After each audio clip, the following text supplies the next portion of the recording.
다 같이 묵상기도 드리심으로 부활주일 오후 예배 하나님께 드립니다. 다 같이 묵도 드립니다.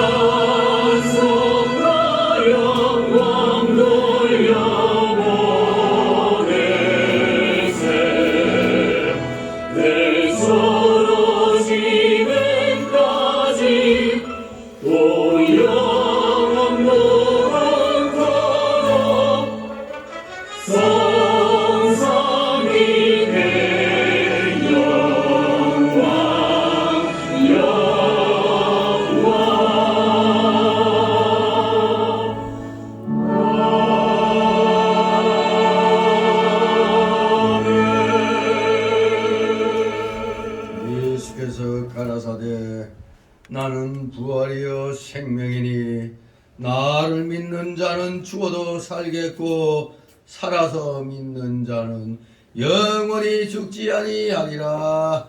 아멘. 다같이 사도신경으로 신앙 고백 하나님께 드립니다.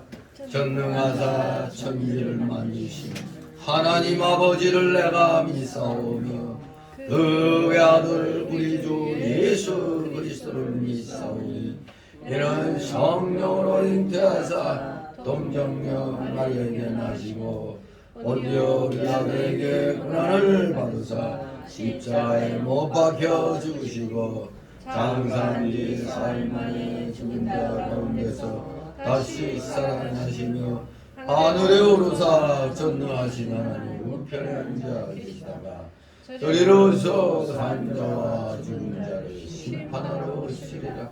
성령을 믿사오며 거룩한 공예와 성도가 서로 격하는 것과 죄를 사하여 주시는 것과 몸이 다시 사는 것과 영원히 사는 것을 믿사옵나이다.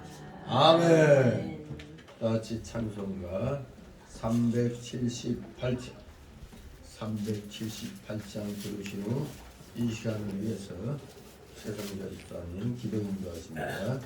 378장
주님께 충성하며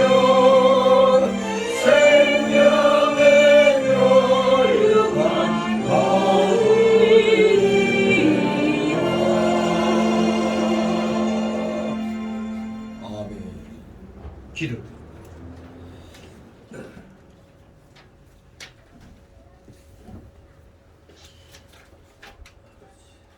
사망 권세 이기시고 부활하심을 저희에게 영원한 승리를 주신 주님, 찬양과 경배를 드리니 영광 받아 주시옵소서.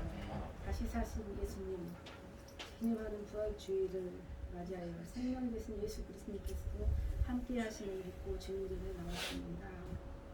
주를 기른 예배를 받으시오며 참 소망과 자유함을 얻는 귀하고 복된 시간 되게 은혜 내려 주시옵소서. 저희의 마음이 연약하여 잘못과 후회한 일들이 많이 있었음을 고백하고 회개하오니 용서하여 주시옵소서. 성은교회가 세상을 위하여 새 생명의 복음을 전하는 교회가 되게 하시옵소서. 이웃들에게 본이 되고 십자가의 사랑을 전하며 성도 간의 사랑으로 교제하며 기도하는 아름다운 교회가 되게 하시옵소서. 단에서 말씀을 전하시는 주님의 종 항상 기억하시고 옹립함의 강건함과 성령 충만하게 인도하여 주시옵소서. 이 시간 처음부터 마치는 시간까지 주님 함께 하시어 홀로 영광 받으시옵소서. 예수 그리스도 이름으로 기도드립니다.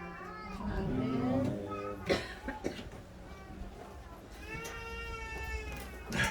감사드립니다. 점심은 맛있게 드셨습니까? 네. 기쁜 날 먹을 게 많으면 좋죠. 아무튼 주님과 연관된 그런 날은 기쁜 날이 처음부터 끝까지 다 기쁜 날이죠. 뭐 고난주가 잠시 힘들어서 또 우리에게 진정한 그 희망을 주고 있습니다. 이 세상이 이걸로 끝나는 게 아닙니다. 우리에게는 다음 생애가 또 기다리고 있기 때문에 우리는 희망을 가지고 우리는 살아갈 수가 있는 것입니다. 자, 오늘 오후 시간은 이제 받은 은혜를 생각하면서 이제 지혜로운 삶을 살아야 되겠기에 지혜를 찾으라는 제목으로 오후 시간 함께 은혜를 나누도록 하겠습니다. 지혜를 찾으라. 한마디로 오늘 이 20절 33절 여호와를 순종하는 자와 불순종하는 자의 결과인데, 자, 다같이 잠언 1장 20절에서 33절까지의 말씀 다 교대로 읽도록 하겠습니다. 제가 먼저 읽습니다. 20절. 지혜가 길거리에서 부르고 광장에서 소리를 높이며 하나님 길거리에서 소리를 지르며 성민어기와 성중에서 그 소리를 바라하여 너희 어리석은 자들은 어리석음을 좋아하며 거만한 자들은 거만을 기뻐하며 미련한 자들은 지식을 미워하니 어느 때까지 하겠느냐. 나의 책망을 듣고 보이리라. 보라, 내가 나의 신을 너희에게 부어주며 나의 말을 너희에게 보이리라. 내가 부를지라도 너희가 듣기 싫어하였고 내가 손을 펼치라도 돌아보는 자가 없었고 도리어 나의 모든 경을 멸시하며 나의 책망을 받지 아니하였으며 너희가 재앙을 만날 때 내가 웃을 것이며 너희에게 두려움이 임할 때 내가 비웃으리라. 너희의 두려움이 황금같이 임하겠고 너희의 재앙이 폭풍같이 되고 너희에게 근심과 슬픔이 임하리니 그때 너희가 나를 부르리라. 그래도 내가 대답지 아니하겠고 부지런히 나를 찾으리라. 그래도 나를 만나지 못하리니 대저 너희가 시를 잃어하며 여호와 그의 즐거워하지 아니하며 나의 교훈을 받지 아니하고 나의 모든 책망을 업신여겼습니다. 그러므로 자기에게 열어보며 자기에게 부르리라. 어리석은 자의 퇴보는 자기를 죽이며 미련한 자의 안일은 자기를 멸망시키려니와 오직 나를 듣는 자는 안연히 살며 장애의 두려움이 없이 평안하리라. 아멘. 예, 오늘 오후 예배 제목이 뭐라고요? 지혜를 찾으라. 한마디로 여호와를 순종하는 자와 불순종하는 자의 그 결과가 여기에 소개되고 있는 것입니다. 오늘 이 20절 33절을 크게 두 단락으로 나눠서 살펴봅니다. 첫 번째 단락은 20절에서 23절로 지혜의 근원이신 하나님, 두 번째 단락으로 24절, 33절 지혜의 책망 이렇게 두 단락으로 나눠서 살펴보도록 하겠습니다. 먼저 첫 번째 단락 20절, 23절 지혜의 근원이신 하나님. 예. 히브리인들은 산이나 나무 등 이런 자연물이나 또는 추상적인 개념들을 의인화시켜 가지고 즉 사람처럼 이렇게 표현해 가지고 표현하는 것을 아주 즐겨 했음을 알 수가 있습니다. 이 지혜가 의인화된 첫 번째 경우는 욥기서 28장에서 나타나죠. 그리고 여기 이 잠언서에서는 여기 20절, 23절 외에도 3장 15절, 19절 또 8장, 9장 등에서도 이 지혜가 인격화되어서 표현이 되고 있습니다. 또 8장 22절 이하에 보면은 지혜가 그리스도하고 거의 동일시되고 있어요. 지혜는 그리스도 그렇게 동일시되고 있습니다. 오늘 이 첫 번째 단락인 20절, 23절은 하나님과 지혜를 동등한 것으로 간주해서 설명을 하고 있는 겁니다. 즉 모든 참 지혜의 근원이 바로 하나님이시기 때문에 궁극적으로 하나님과 지혜가 동일시될 수 있음을 우리에게 가르쳐주고 있습니다. 자, 20절, 22절 있습니다. 지혜가 길거리에서 부르며 광장에서 소리를 높이며 뻔하는 길거리에서 소리를 지르며 성문 어귀와 성중에서 그 소리를 말하여 가로되 너희 어리석은 자들은 어리석음을 좋아하며 거만한 자들은 거만을 기뻐하며 미련한 자들은 지식을 미워하니 어느 때까지 하겠느냐. 예. 지혜에 대한 해석은 그 앞에 보면 2절에 1장 2절에 보면 솔로몬의 잠언이라 해놓고 이는 지혜와 훈계를 알게 하며 명철의 말씀을 깨닫게 한다고 그랬습니다. 진실로 명철의 이 말씀을 깨닫게 하는 겁니다. 한마디로 여러분 지혜와 우리말로 지혜와 지식은 어때요? 어떤 차이가 있죠? 지혜와 지식. 그게 그거 같은데. 끼라고 그래야 되나? 끼. 지혜는 거고 지혜는 지식을 알아서 배우는 것이고 지혜는 본능적이고 기본적으로 깔리는 게 지혜라고 생각합니다. 그것도 틀린 말은 아닙니다. 원래 정확하게 이 국어 사전에서 가르쳐주고 있는 지혜는 어떤 사물의 이치를 깨닫거나 또는 그 깨달은 것을 잘 처리할 수 있는 정신적인 능력. 그 우리가 할머니들도 무학의 할머니들도 예수님 믿고 난 다음에 말씀하시는 거 보면 되게 똑똑한 것 같아요. 그게 지혜입니다. 지혜. 일자무식이라도 배울 게 있는 겁니다. 그게. 우리 옛날에 그 며느리들이 시어머니들이 뭐 하냐고 하지만 그 무궁무진한 그 생활의 지혜가 있잖아요. 이치를 잘 깨달아가지고 그것을 갖다 잘 활용해서 처리할 수 있는 그런 능력, 정신적인 능력. 이게 이제 지혜라고 얘기하죠. 그럼 지식은 그러니까 이 지혜라는 것 속에 사실 지식이 들어가는 거예요. 지식은 어떤 대상을 배우거나 또는 알거나 해가지고 그것을 완전히 또 일종의 그 뭐라고 해야 되나? 이걸 또 어떤 대상을 배우거나 또는 깨달은 것을 일종의 완전히 내꺼화 시키는 것. 그게 일종의 지식이죠. 우리가 왜 초등학교부터 대학교까지 또 사회생활하면서 배운 것들은 다 뭐예요? 지식이죠. 지식.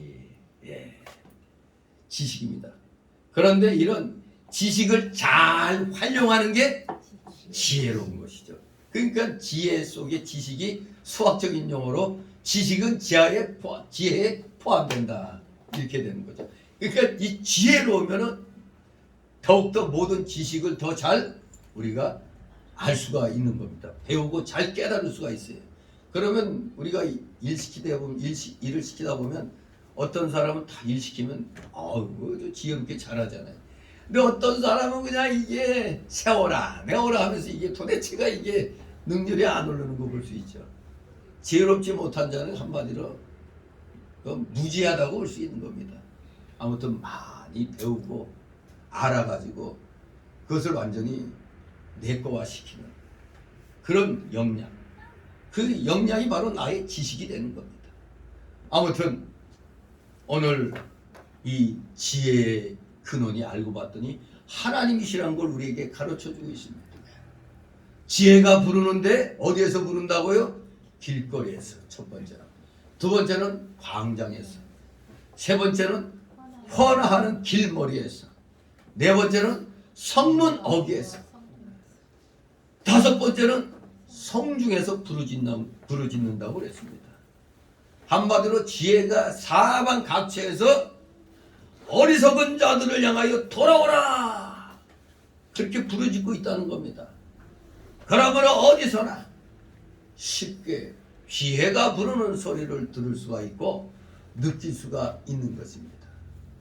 특히 여기 보면은 길머리, 길거리, 광장, 헌화하는 길머리, 성중, 성문 어귀 이럴 때 성중이나 성문 어귀나 헌화하는 길머리는 사람들이 왁자 짚고 떠들이는 그런 데서 그게 그거 아닌가 하는데, 여기 특별히 성문 어귀라고 표현한 것은 사실 그 당시에는, 구약 시대는 성의 지도자들이 재판을 위해서 모여 앉던 곳이 바로 성문 어귀입니다. 이 룻기서 4장 11절, 룻기서 29장 7절에 그 성문 어귀에 대한 내용이 나오죠.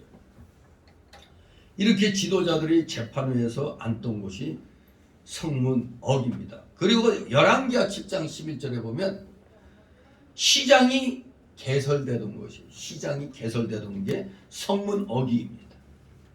그리고 선지자들의 예언 선포 장소로도 사용되는 곳이었다고 열왕기상 22장 10절에 기록하고 있습니다.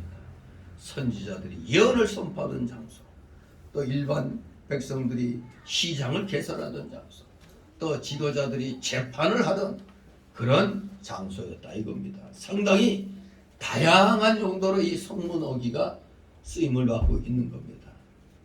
한마디로 공통점이 뭐겠습니까?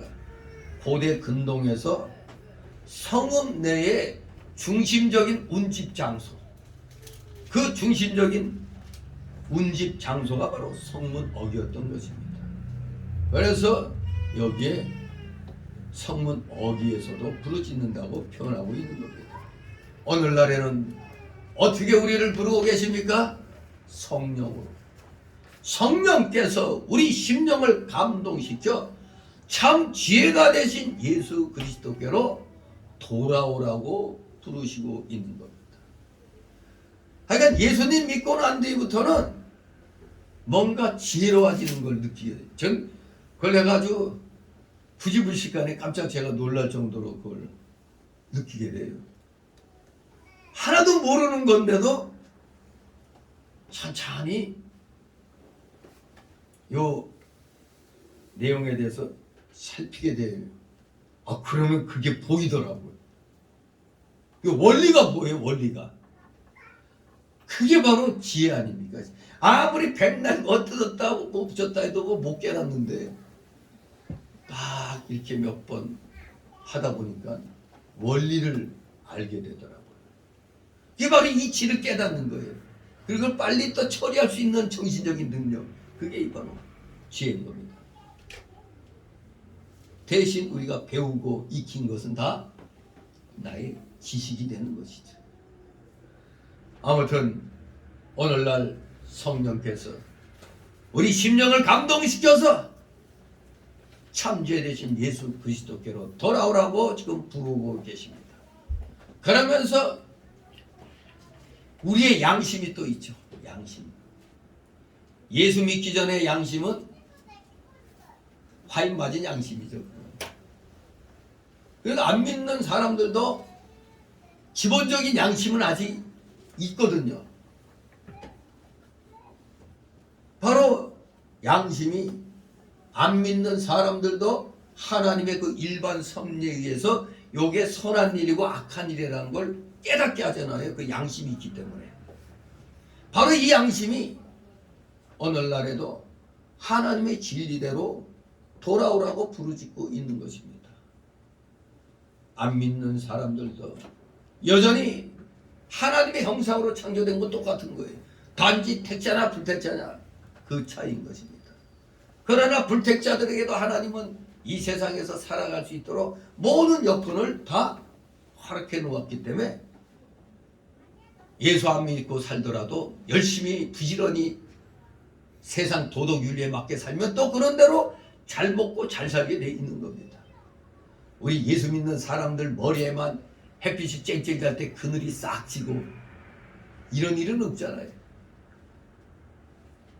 비가 전국적으로 가뭄이 들면 전국적으로 가뭄이 들지 우리 예수 믿는 사람 논밭에만 비가 내리는 부분은 없잖아요.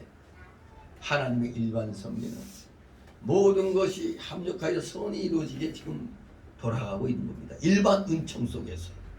그런데 우리는 특별 은총, 바로 이 성경 말씀을 우리가 이게 어떻게 믿어집니까? 이게 우리가 뭐 봤어요 이거? 본 적도 없잖아요. 그냥 그런데 기록된 말씀을 통해서 나의 양심이 울린단 말이에요. 감동이 오잖아요. 이 특별 은총의 말씀을 깨닫는 자들은 지혜로운 사람인 겁니다. 오늘 이 귀한 주의 날 특별히 부활주일 때 예배당에 나와 예배드리는 여러분들은 바로 여기 지혜가 부르는 소리를 듣고 이 자리에 나왔기 때문에 여러분들은 지혜로운 사람이 되는 겁니다. 지혜로운 그룹에 속한 것입니다. 각처에서 하나님의 말씀이 사람들을 생명길로 인도하려고 그들에게 부르짖고 있는 것입니다. 이 교회, 저 교회에서 누구든지 사명감을 받은 사람들이 나와서 전하죠. 계속 전도합니다. 그게 부르고 있는 겁니다. 각지에서. 지하철 입구에서 부르고 있고 지하철 안에 타고 가면서 이 차량 칸을 이동하면서 예수 그리스도 하면서 그냥 생명과 죽음에 대해서 이렇게 쫙 지옥 천국 전하는 사람들이 있잖아요. 진짜 하이라이트는 제가 옛날에 인천에서 서울 명동 직장으로 이제 출퇴근할 때인데 한번 지하철을 타게 되면 와, 그 어마무시한 사람들이 그냥 낑겨 있는데 와, 그 가운데서도 이렇게 해집고 다니면서 예수 천국 불신종 외치더라고요. 우리 기독교인들은 야, 참 대단하다 감탄하지만 안 믿는 사람들은 어떨까요? 짜증내죠. 짜증내. 복잡해 죽겠는데 와서 그냥 해집고 가면서 예수 천국 불신종 이거 하고 있으니 우리 예수 믿는 사람들은 감탄하죠. 감탄. 야, 참 대단한 사람이다. 지금 어디에 서고 부르고 있습니다. 우리들은. 로마서 10장 8절에 보면 그러면 무엇을 말하느냐? 말씀이 네게 가까워 네 입에 있으며 네 마음에 있다 하였으니 곧 우리가 전파하는 믿음의 말씀이라. 전파하는 믿음의 말씀. 이것이 우리에게 생명의 말씀이 되면서 우리가 지식을 받아들일 수 있는 지혜로운 자로 만들어 주시는 겁니다. 아, 참 대단하죠. 저도 전번에 컴퓨터 이렇게 뭐 하다 보니까 당신의 IQ 테스트 뭐 이런 게 뭐 딱 나오는데 이게 농담 삼아 장난으로 하는 건가 했는데 보니까 이게 무슨 세계적인 무슨 그 인증을 하는 뭐 그런 거더라고. 근데 나 처음에는 그 돈을 내는 거 줄 몰랐어요. 그래서 한번 요즘 내가 이제 세월이 흘러서 머리가 이거 좀 아둔해졌는데 한번 어느 정도 되나 한번 이제 테스트를 한번 해봤는데 뭐야 이거 문제 풀어볼수록 이거 뭐가 좀 더 기기묘묘하게 와 이거 생각을 해야 풀게끔 돼 있더라고요. 아니 그리고 이왕 시작한 거 어떻게 계속 그 정해진 시간 내에 그걸 갖다 빨리 풀어야 되니까 막 순간순간 생각하면서 막 이렇게 이제 했죠.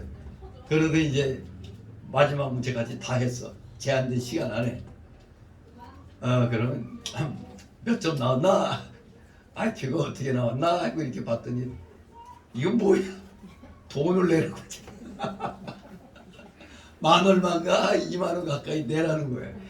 에이 속았네 하고 했는데 지금까지 또 이거 몇 분간이라도 풀려고 애를 쓴 거 생각하니까 화가 나더라고. 그러면서 또 궁금해지잖아 이게.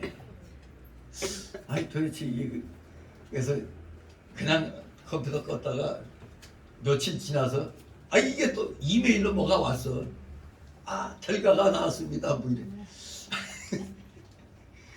궁금하잖아. 그러니까 에이 그래 뭐 하나 사 먹었다 치자 하고 딱 결제를 했는데 딱 뜬 거 보니까 기분은 안 나쁘더만. 이 세계적인 이제 뭐 미국 사람, 영국 사람 뭐 이렇게 쭉 어느 그 각 나라마다의 그 평균 그런 IQ가 쭉 나오는데 그래도 평균 이상으로 그렇게 딱 나왔더라고. 평균도 괜찮은데 또 평균 이상이라고 그렇게 뜨니까 그 돈은 덜 아깝다고.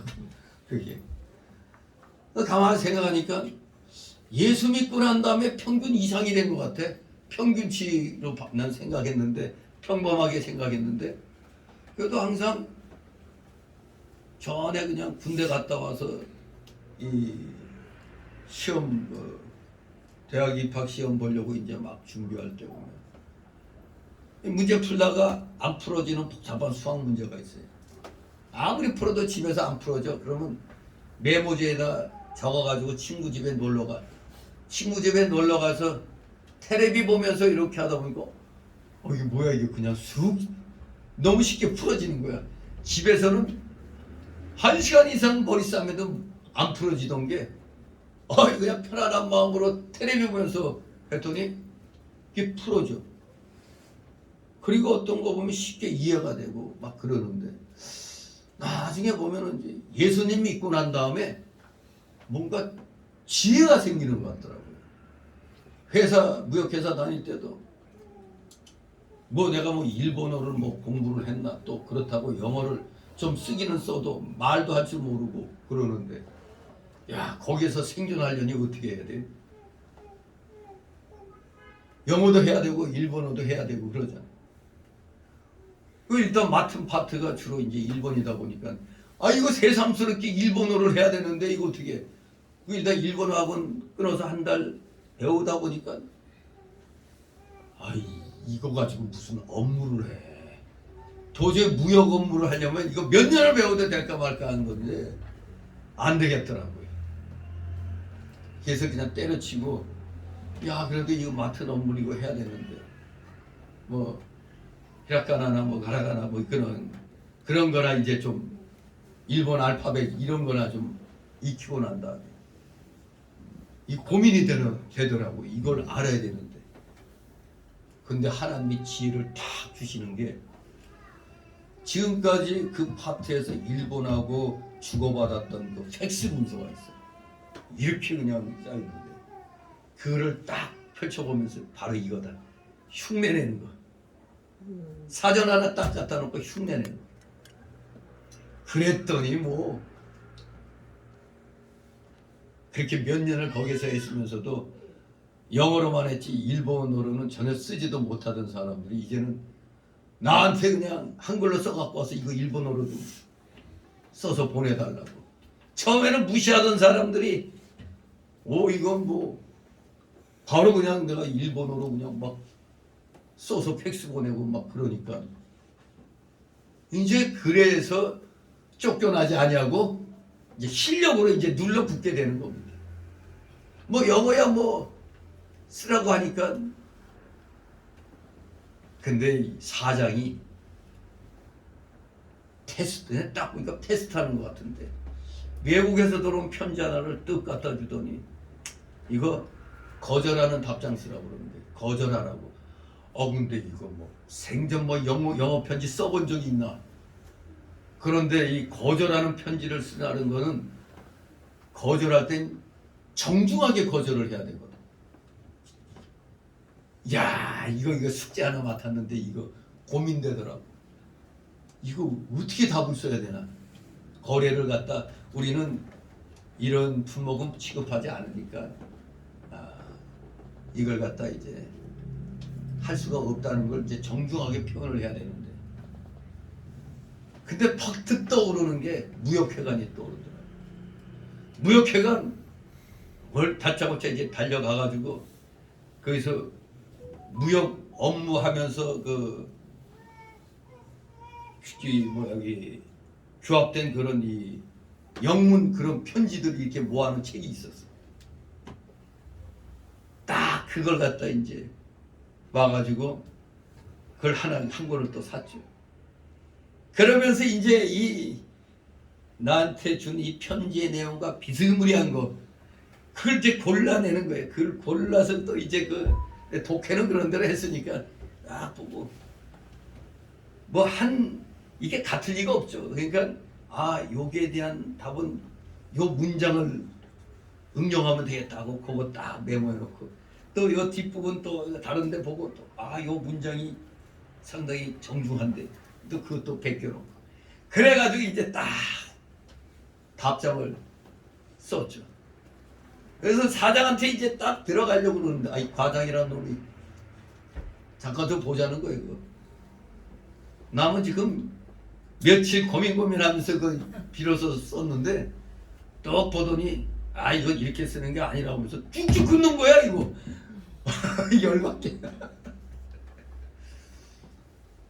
그럼 어떻게 또 다시 이제 그래도 이 과장 체면이 있으니까 또 들어주는 척 해야죠. 그래서 또 이렇게 고쳐서 이제 또 써서 가려고 하니까 다시 보자고 그러더니 또 그것도 찍찍 끊는 거야 이거. 진짜 열받더라고요. 그래서 세 번째는 내가 그냥 다 쓰고 그냥 사장실로 들어갔어요. 사장이 답 썼습니다 하고 그냥 딱 사장에게 그냥 내놨어. 사장이 그래? 하더니 딱 보더니 잘 썼네? 그냥 통과된 거야. 그랬더니 이놈이 또 자기한테 안 보이고 가지고 들어갔다고 괜히 시비를 거는 거예요. 와 진짜 괜히 좀 위에 있다고 좀 은근히 하는 게 있는 거죠. 아무튼 영어로 써 보내고 하는 거는 지들처럼 말은 잘 못하지만은 그거는 별 문제 없이 이제 하는 것 다 하니까 문제는 이제 지들보다 늦게 돌아왔는데도 몇 년 늦게 돌아왔는데도 일본어로 그냥 편지 같은 거 막 쓰고 이제 그렇게 하니까 나를 무시하다가 왜냐면 내가 앉은 자리에 소위 대한민국에서 스카이 출신 아니면 거기에서 일을 못해. 근데 스카이 출신이라도 그 자리에서 6개월 이상 버틴 사람이 없다는 거야. 나중에 알고 봤더니. 근데 나는 몇 년 버텼다고 3년을 버틴 것도 내가 그만둬야 되겠다 생각하는 날 딱 그만두고 내가 나온 거야. 정말로 하나님이 지혜를 주시니까 그때 그 상황에 따라 이상하게 민첩하게 그런 걸 주시더라고요. 내가 그걸 갖다 체험을 했어요.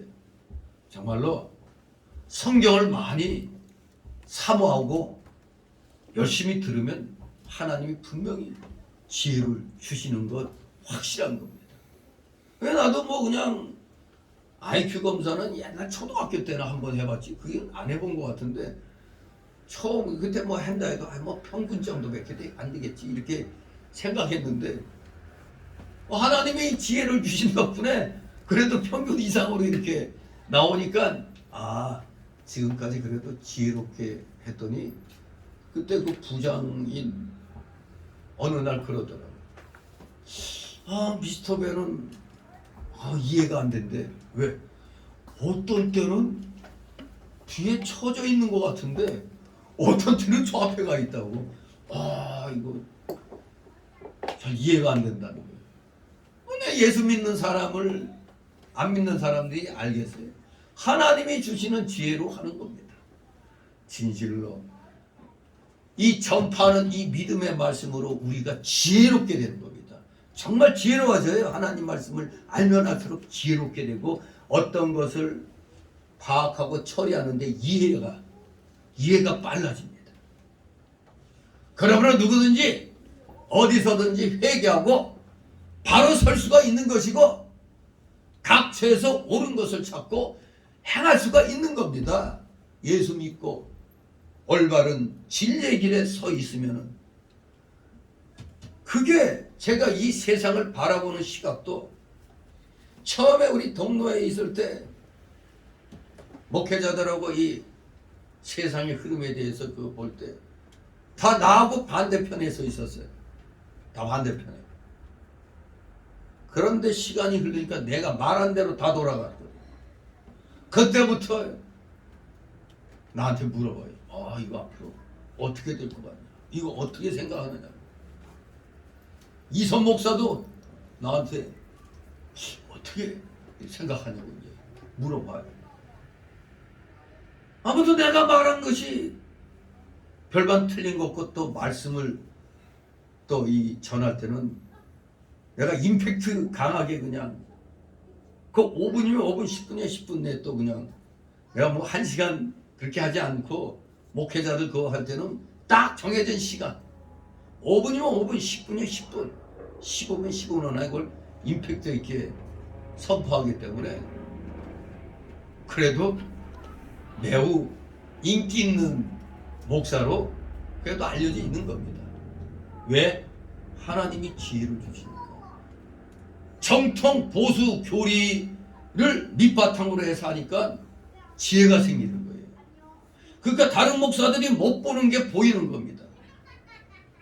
그러니까 나보고 좀 이렇게 뭐 해달라는 얘기가 그래서 나오는 거예요. 자기들이 못 보는 걸 보니까 그게 지혜인 것입니다. 지혜. 정말로 저도 어떤 때는 제가 제 자신을 보고 놀라요. 이런 게 어떻게 내가 이게 깨닫게 되지? 바로 이겁니다. 각처에서 옳은 것을 찾고 행할 수 있는 지혜를 하나님이 주시는 겁니다. 그러나 어리석은 자들은 맨날 그냥 퍼먹고 노는 거예요. 자기 배만 불리는 일, 거만과 미련을 기뻐하면서 어리석은 일을 갖다 찾아서 갑니다. 어리석은 일을 찾아가야 기가 막히죠.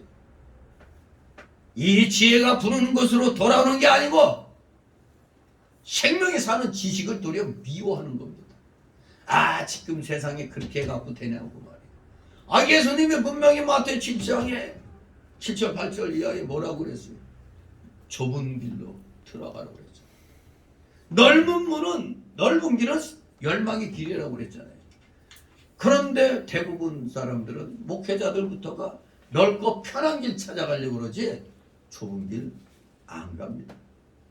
저도 만약에 넓고 편한 길 찾아가려고 했으면 이 여기 개척 예배 드릴 때 합정동에서 자기네 교회 오라고 그랬어요. 그 전부터 오라고 그랬는데 안 갔죠.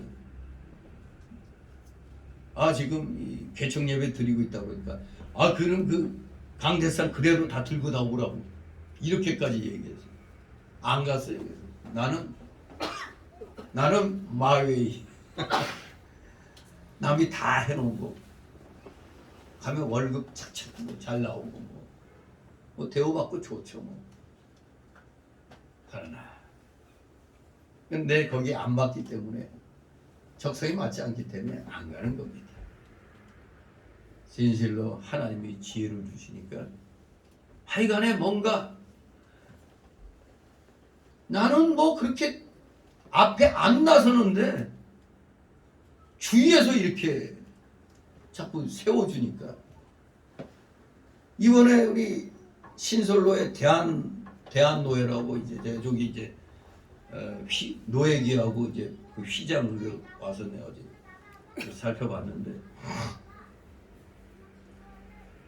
졸지에 또 내가 또 신설로의 또 추진위원장 설립 추진위원장으로서 내가 또 난 아무것도 안 맡으려고 그랬는데 어쩔 수 없이 또 추진위원장을 맡고 이제 노예가 설립되고 노예를 그날 이제 오후에 개최하게 되는데 그때까지는 다 내 이름으로 모든 걸 하게끔 되어버렸어요. 이선 목사 측이 그냥 노회장하고 서기 절대 그 설립 예배 때 못 세운다고 세운다면 우리는 끝까지 뭐 방해한다 이렇게 나와가지고 졸지에 또 내가 그냥 추진위원장으로 또 하게 되어버린 겁니다.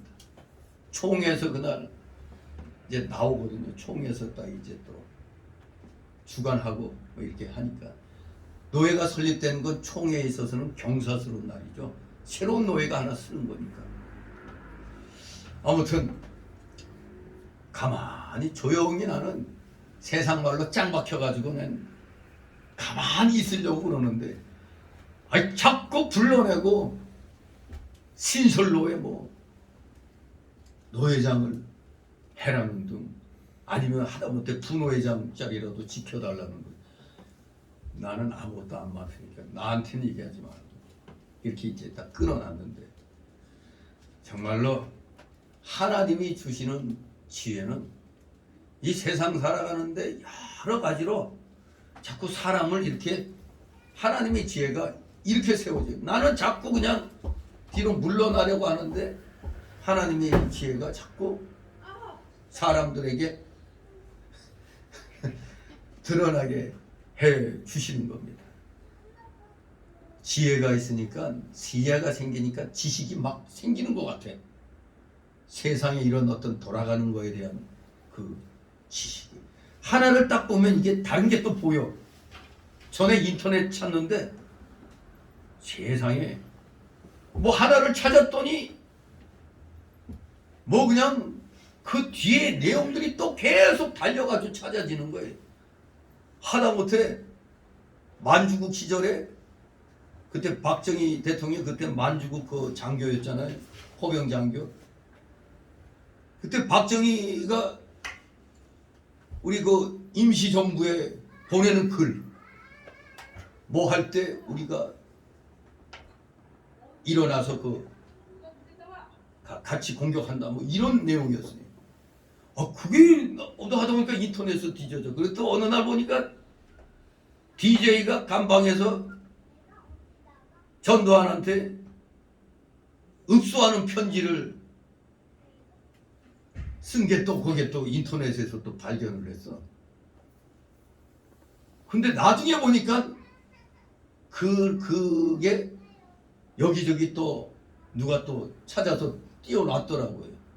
근데 저도 처음으로 그거 DJ가 전두환한테 이 읍소하는 내용을 보니까 그거 이 내용 읽으니까 이거 살려줘야겠다는 생각이 들더라고.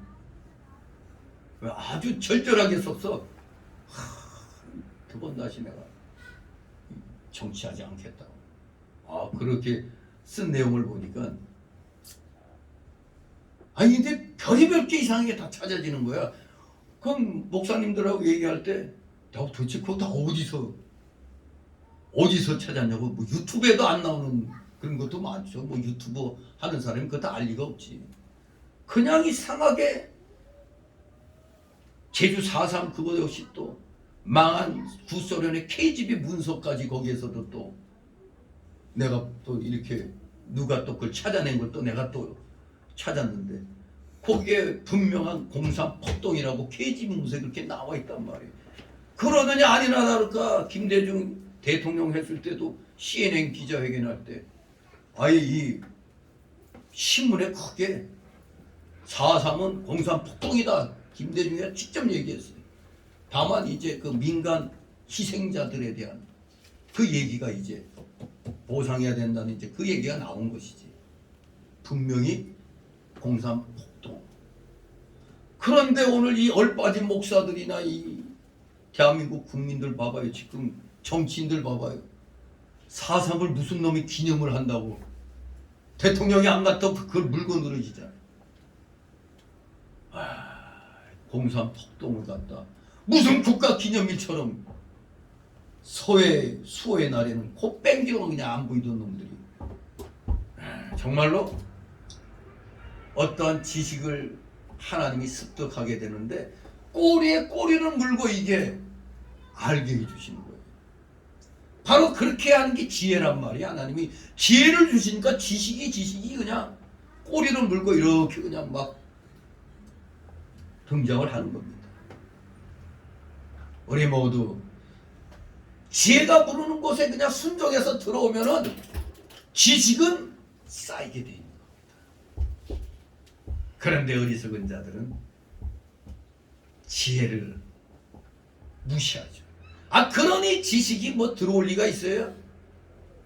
자기 배부르고 등 따숩게 하는 것만 들어오는 거지. 올바른 지식은 미워하는 겁니다. 다시 23절 있습니다. 나의 책망을 듣고 돌이키라. 보라, 내가 나의 신을 너희에게 부어주며 나의 말을 너희에게 보이리라. 아멘. 나의 신을 너희에게 부어준다. 조건이 뭐예요? 나의 책망을 듣고 회개하는 자. 회개하는 자에게 성령을 주신다는 말씀입니다. 성령께서 바로 우리를 감동시켜 인도해 주시고 하나님의 말씀을 가르쳐 주시는 겁니다. 우리가 성령의 감동을 받아야 하나님 말씀을 바로 깨달을 수가 있는 겁니다. 우리가 사모하는 마음으로 성경을 보면 내가 신학 공부를 하지 않아서도 성경을 읽을 때 신학적인 용어로 무슨 역사라고 그러죠? 신학 공부를 하지 않았는데도 자꾸 읽다 보니까 이 말씀의 내용이 깨달아져. 그게 이름하여 성령의 조명의 역사라고 그래요. 마치 이 불이 어두우면은 글이 안 보이는데 불을 딱 켜면 이 조명에 의해서 글이 보이는 것처럼 성령의 조명의 역사로 모르던 것이 딱 깨닫게 되는 겁니다. 사모하면 성령의 조명의 역사가 임하게 되는 겁니다.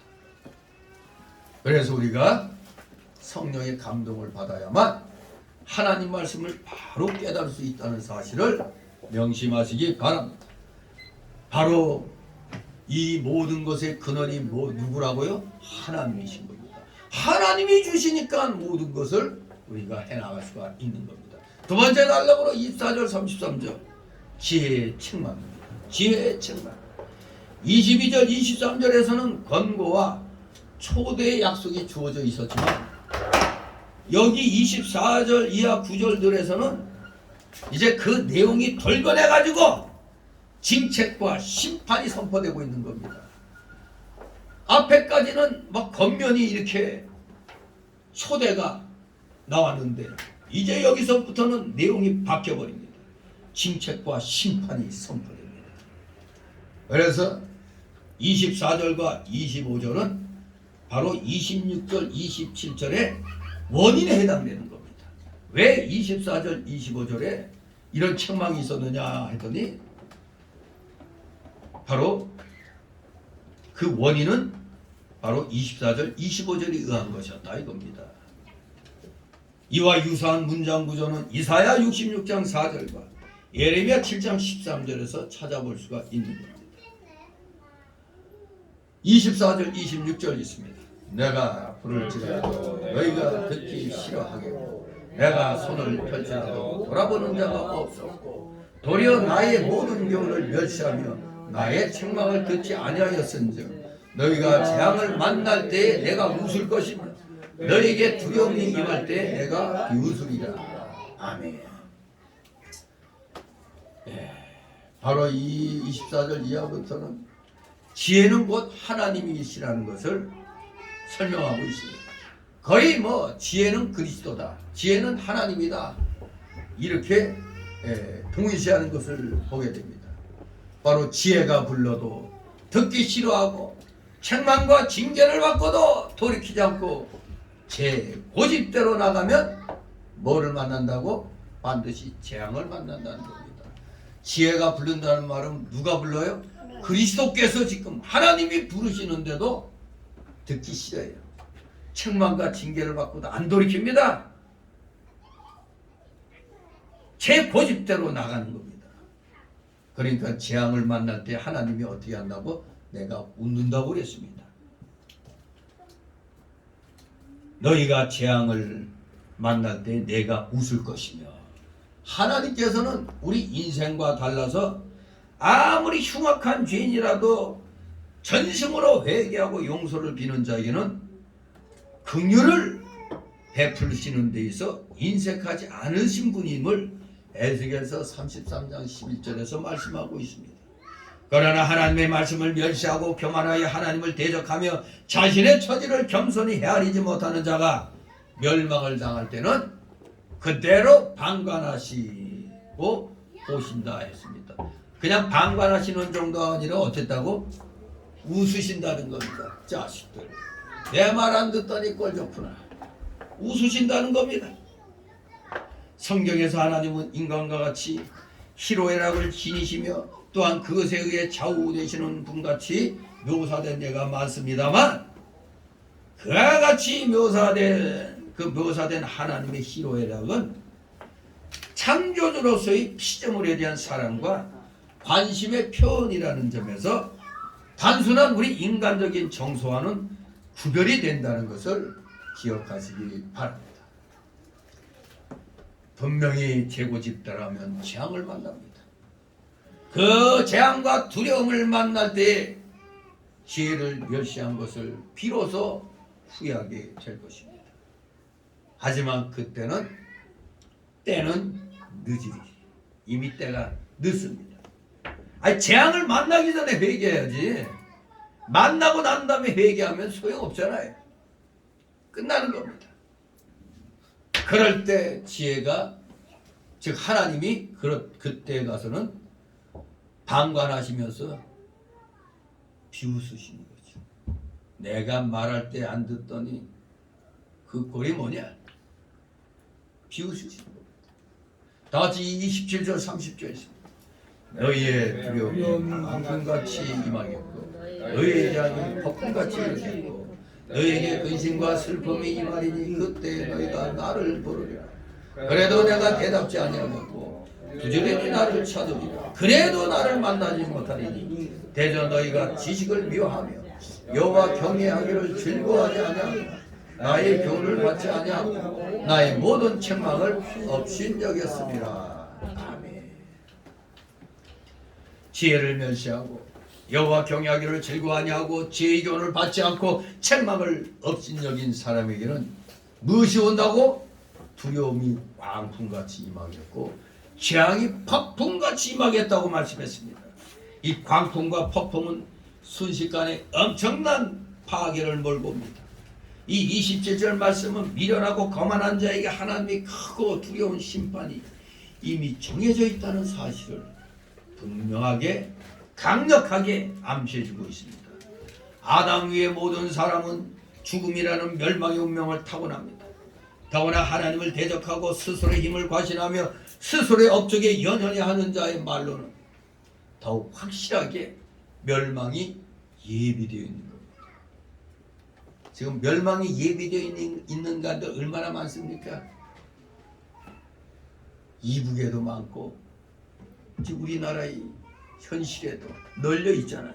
멸망이 예고되어 있는 사람들 많이 있습니다.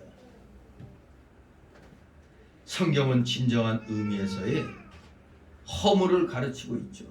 그게 전도서 1장 2절에 모든 것이 헛되고 헛되며 헛되고 헛되도다 5번씩이나 강조되어 있죠. 인생의 허망함. 그렇습니다. 성경의 진정한 의미에서의 허망함, 다른 무엇보다도 성결해야 할 문제인 죄사함과 영혼 구원에 관심을 성경은 집중시키고 있는 겁니다. 이 성경을 알면 알수록 이 인생, 우리 인간의 이 삶은 너무나 허망하잖아요. 허무하잖아요. 하나님 모르고 사는 사람들의 삶은 허무한 겁니다. 그러나 하나님 말씀 안에 들어와서 창조주를 깨닫고 그 놀라우신 십자가 사랑을 깨달으면 그때부터 우리의 앞날이 달라진 겁니다. 정말로 제멋대로 나가다간 광풍과 폭풍과 같은 재앙이 있고 큰 근심과 슬픔이 조수와 같이 임하는 겁니다. 그 때가 되면은 이미 때는 늦어서 아무리 하나님께 부르짖어도 하나님께서 응답치 않고 하나님을 찾아도 만나지 못하게 되는 겁니다. 하나님을 평상시에 멸시하고 지혜를 배반한 자는 재앙을 만나 하나님께 열심히 부르짖어도 때가 이미 지나갔기 때문에 그 행한 대로 벌을 받게 될 것뿐입니다. 행한 대로. 회개할 기회가 지나가기 전에 그래서 회개해야 되는 겁니다.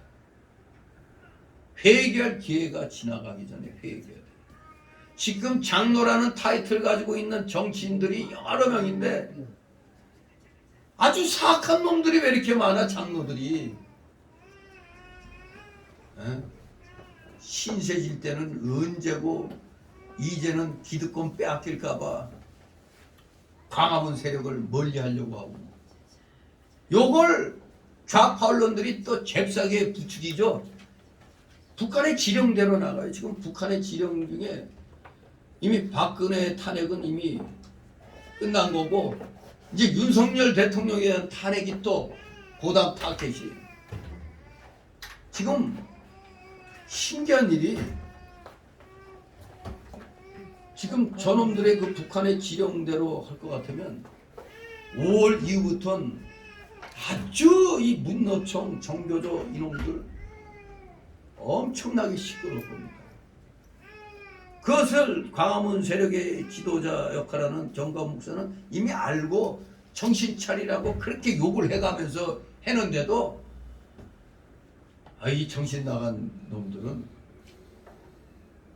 광화문 세력의 도움 때문에 대통령이 바뀐 건 옛날 얘기고 그냥 뭐 자기들 그거 빼앗길까 봐 어디서 거짓말을 해대고 있어요.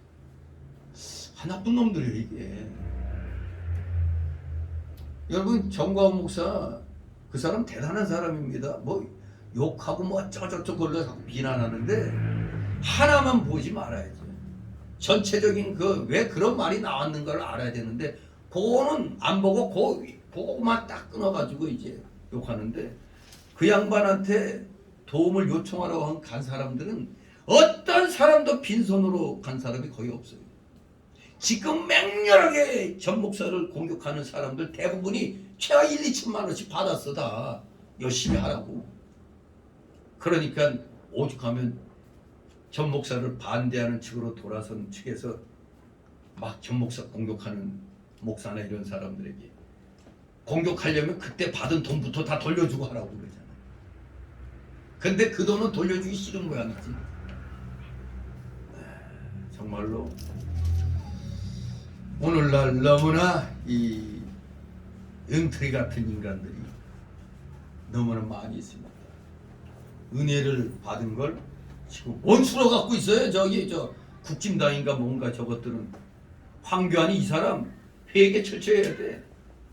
지가 잘못해가지고 유승민이니 이런 쓰레기 같은 놈들 받아들여가지고 총선에서 실패해가지고 더불당만 178석 만들어준 장본인이 바로 황교안이야. 대표할 때 그 일이 된 거 아니에요.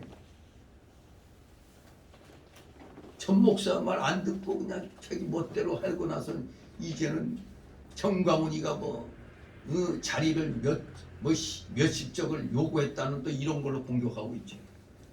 솔직히 대통령 공천할 때 아스팔트의 그 투사들을 많이 공천했어야 돼요. 근데 이 국진당 저놈들은 아스팔트 투사는 한 사람도 안 했어요. 근데 더불당은 어떻게 했죠? 조금이라도 좀 국민들에게 조금이라도 뭐가 좀 인식이 된 사람들은 다 공천했어. 그런데 우파놈들은 이게 뭐예요 이게? 은혜를 그렇게 입어놓고도 도리어 내 거 빼앗아갈까봐 딱 끊어버려. 그리고 뭐로 끊느냐? 극우라고. 극우와 극자는 상통하는 게 있죠. 폭력. 극자는 있어도 대한민국엔 극우는 없어요. 극자는 민노총 종교자 아닙니까 쟤네들. 근데 극우는 없어요. 대한민국에 폭력을 일삼는 극우는 없어요. 근데 광화문 세력을 극우라고 지금 세상에 뒤통수 치고 있어요. 저 국진당이. 저것들 진짜 미쳤어요. 참 안타깝습니다. 하는 꼬라지 보면. 그러니까 지금 또 어떻게 여론은 물론 여론조사 믿을 건 못되지만 지금 일반적으로 나와 있는 게 다음 총선 때는 그래도 여당을 대통령을 견제하기 위해서 야당을 지겠다는 게 50%예요. 그러면 지금 여당을 지겠다는 거 30몇 %. 요 계산대로라면 또 총선에서 또 진다는 거 아니야? 그런데 정말 제가 보면은 영적으로 느껴지는 게 야 이렇게 대통령이 바뀌도록 이렇게 애를 쓴 아스팔트의 투사들은 한 명도 추천 안 하고 다 쳐냈어요. 다 쳐냈어. 참 악한 놈들입니다. 그런데 저것들을 또 그래도 세워주겠다고 200석을 만들어주겠다고 전 목사는 열심히 또 광화문 국민들을 갖다 설득하는데 정말 기가 막히죠. 받아도 고마운 줄 모르고 받아요. 나쁜 놈들입니다. 정말 그렇다고 더블장 찍어줄 수는 없으니 어떻게 또 우리 국민들 좋아하는 거 옛날에 미워도 다시 한번 그 영화로 얼마나 눈물 많이 흘렸어요. 또 미워도 다시 한번 또 저 국진당 또 자유통일당이나 찍어주면 좋겠는데 그러면 또 표가 갈릴까봐.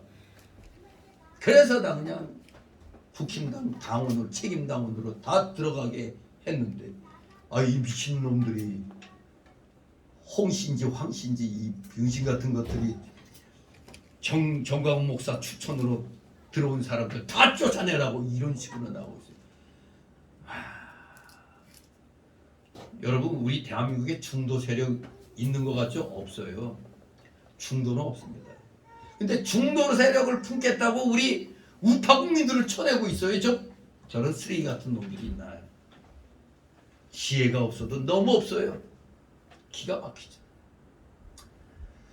정말로 지금 대한민국 정치인 중에 조금이라도 하나님을 경외하는 자들이 있다면 빨리 기회가 지나가기 전에 회개하고 바로 서야 돼요. 회개하고. 히브리서 12장 16, 17절에 음행하는 자와 혹 한 그릇 식물을 위하여 장자의 명분을 판 에서와 같이 망령된 자가 있을까 두려워하라. 대한민국에 이 망령된 자가 너무 많아요. 두렵습니다. 너희 아는 바와 같이 저가 그 후에 축복을 기업으로 받으려고 눈물을 흘리며 구하되 버린 바가 되어 회개할 기회를 얻지 못하였느니라. 때가 늦으면 안 되는 겁니다. 때 늦은 후회를 또 이 어리석은 저 여당들이 또 여당이 하는지 안타까울 뿐입니다. 때 늦은 후회. 세상에 저 찐맹이 저게 완전히 그 범죄 그게 막 드러나는데도 어떻게 더블당을 찍어주겠다는 인간들이 있는 거예요 이게. 기가 막히지 않습니까? 북한의 지령대로 지금 다 되고 있어요. 같은 우파에서도 그냥 북한의 지령 중에 하나가 그거예요. 광화문 세력을 분쇄시켜라. 그러니 희한하게도 지금 여당 측에서 그냥 막 일어나가지고 정광 목사 물고 뜯고 없애려고 하고 있잖아요. 정말 나 같으면 너희 다 해먹어라. 나 이제 더 이상 니들이 망하든 신경 안 써버린다 할 것 같아. 정말 너무나 더럽고 지저분한 짓을 다 하고 있어요. 은혜도 모르는 놈들입니다. 은혜도 모르는 놈들. 참 기가 막히죠. 회개할 기회를 얻지 못하기 전에 빨리 지금 여당의 예수 믿는 정치인들은 다 회개해야 돼요. 때가 늦습니다. 때가 늦으면 끝나는 겁니다. 하나님의 일꾼이 자기들 편 들어줄 때 그걸 잘 알아서 해야 됩니다. 다같이 31절 33절 있습니다. 그러므로 자기 행위의 열매를 먹으며 자기 꾀에 배부르다. 어리석은 자의 태보는 자기를 위로 미련한 자의 안일은 자기를 멸망시키려니와 오직 나를 듣는 자는 안연히 살며 재앙의 두려움이 없이 평안하리라. 아멘. 한마디로 주 예수 그리스도의 말씀을 들으라. 성경 말씀을 듣고 그대로 지켜 행하라는 겁니다. 안 그러면 다 자기 행위에 따라 도움을 받게 된다는 겁니다. 하나님의 교훈과 책망을 없인 여긴 자는 그 행위의 열매를 먹게 돼서 결국 사람들과 하나님께 없인 여김을 받게 되는 겁니다. 그것이 바로 자기 꾀에 배부른다는 겁니다. 하나님의 지혜와 훈계를 멸시하고 자기 지혜와 자기 꾀를 따라 행한 자는 잠시 자기 꾀로는 만족할 수는 있어요. 잠시 잠깐. 그러나 그 결과로는 심판을 반드시 받게 될 거다. 그것을 알아야 됩니다. 저 홍준표니, 저 황교안이니, 저 하태경이니, 이준석이니, 저 쓰레기 같은 놈들은 저것들 그 대가 치르게 됩니다. 황교안이 좋게 봤는데 아니더라고. 이 사람 이거 완전히 미쳤어. 분별력이 없어. 이 사람. 그러더니 제가 불현히 떠오르는 게 그때 몇 년 동안 그 탄핵이 잘못됨을 목소리 외치면서 매 토요일마다 나가서 외쳤는데 그래놓고 그때는 황교안이가 대통령 권한대행이니까 황교안이가 뭔가 해줄 줄 알고 그렇게 황교안 했는데 결국 아무 일도 안 했어요. 아무것도. 결국 나중에 보니까 완전 기회주의자야. 이런 자를 그래도 목사라고 그래도 그 사람을 좀 잘 이렇게 해줬더니 뒤통수 치고 있으니 기가 막히죠. 기가 막혀. 장로 어떻게 장로 직분을 받았는지 이해가 안 됩니다. 그러한 자들은 다 어리석은 자들입니다. 그저 안일주의에 빠져 있는 겁니다. 지금 요게 줬사오니 요거 남에게 안 뺏기고 요거 그대로 내 요걸 잡고 있으면 요거에 줬사오니 이러고 있습니다. 결국에는 퇴보하게 돼서 멸망하게 되는 겁니다. 자기 멸망 구덩이를 팠습니다. 세상에 북한에서는 계속 지금 이 우파 이 윤석열 정권이 깨지도록 별의별 공작을 다 피고 있는데 이거 어떻게 되게 같은 편에서 같은 편을 공격하고 저러고 있으니 전 그냥 너무나 답답해가지고 와 그냥 나도 모르게 욕이 막 튀어나와요. 뭐 정강 목사 보고 욕 잘한다고 나도 잘해 욕. 아 진짜 그러니까 소위 주둥이만 가지고 경건하지 않은 목사들을 대리만족시켜주는 거예요. 저 목사가 그냥 왜 욕합니까? 저 주사파 놈들, 저 마귀 새끼 같은 저런 놈들, 저런 놈들에게 욕을 하지 아무 국민 보고 욕합니까? 정말로 자기 편을 지금 자기들의 가장 큰 후원군을 원군을 지금 쳐내고 있어요. 지금 이 국힘당 저 머저리들이. 그래도 과무팀은 그래 그래도 우리가 총선 때 200석을 우리가 너에게 만들어줄게 하고 자유마을 운동이 그거 아닙니까? 각 동네마다 자유마을 그 가입해가지고 나중에 내년에 무조건 다 그냥 국힘당 찍도록 그렇게 하는 거거든요. 근데 이런 자기들을 돕는 사람들을 쳐내고 있으니 이거 얼마나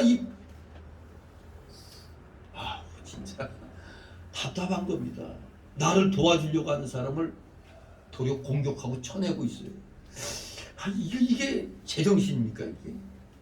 그러니 결국에는 그런 어리석은 자들은 안일주의에 빠져가지고 퇴보하게 되는 겁니다. 자기가 제살 깎아먹고 있어요 저놈들. 그러면 망하는 겁니다. 국힘당은 저러다 그냥 망하는 거예요. 어느 날부터 또다시 역전되더니 대통령은 한 1% 올랐는데 이 국진당은 도리어 떨어졌어.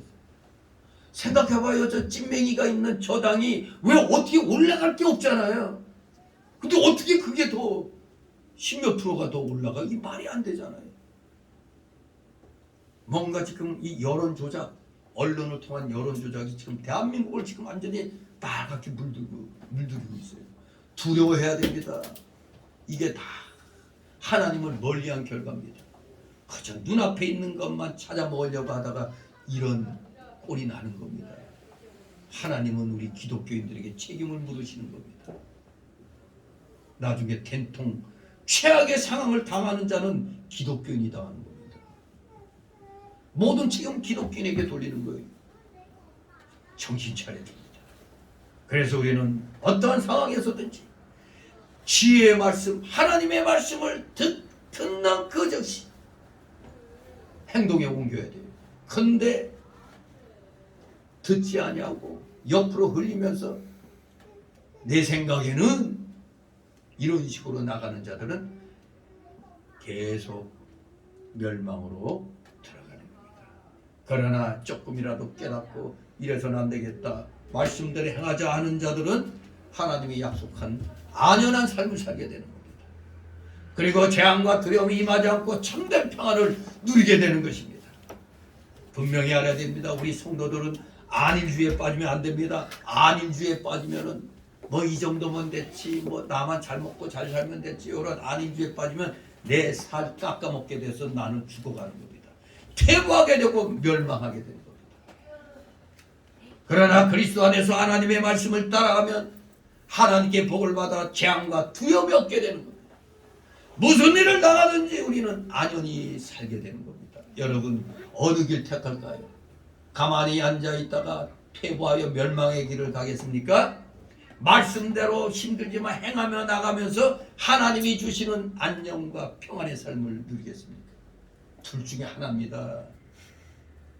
누가 뭐라 그래도 나는 기독자의 길을 가련다 하면은 하나님이 평안을 주시지만, 아이고 귀찮아, 이대로가 좋사오니 나만 잘 먹고 잘 살면 돼, 이러고 있다가는 제 살 깎아먹기로 죽게 됩니다.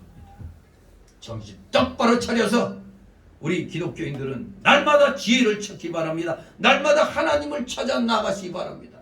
즉 성경 말씀을 날마다 찾아서 읽고 주시는 교훈을 마음판에 새기면서 우리의 실생활 속에서 실천함으로 우리 모두 우리의 믿음은 살아있는 믿음이라는 것을 여러분들이 증거하는 삶을 산다면 하나님께서 여러분의 앞날을 편케 하여 주실 줄 믿습니다.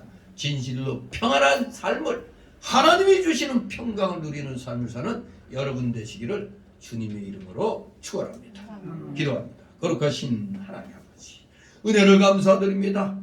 진실로 사방에서 지혜가 부르는데 어느 한 곳이라도 귀를 기울여 듣고 따라가면 안연히 사는 길이 열리건만, 각처에서 지혜가 하나님이 부르시는 소리가 들려와도 거기로는 가지 아니하고 어디 세상이 좋사오니 하고 마귀가 노는 대로만 가는 이런 자들은 결말은 멸망이란 걸 분명히 알고, 우리 살아가시는 지혜로운 자녀들은 날마다 주님이 기뻐하시는 길을 찾아가는 살아있는 진정한 믿음의 용장들 다 되게 하여 주시옵소서.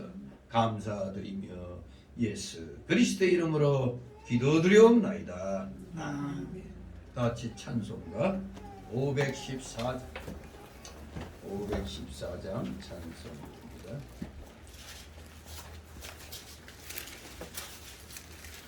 514장 2절 부르고 간주 나갑니다.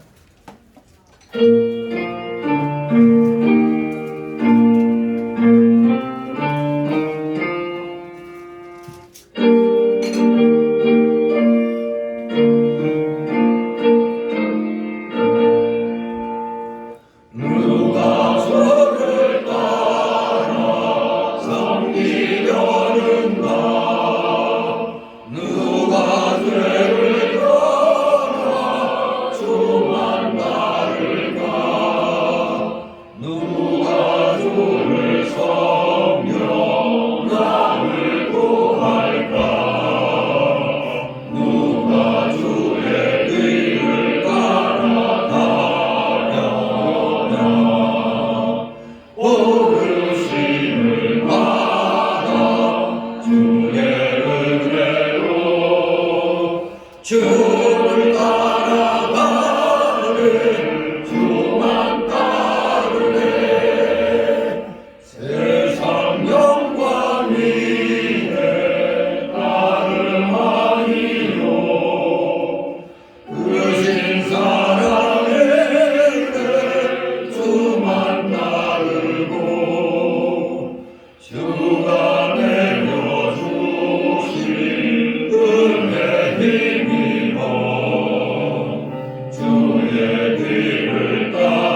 주를 바라가네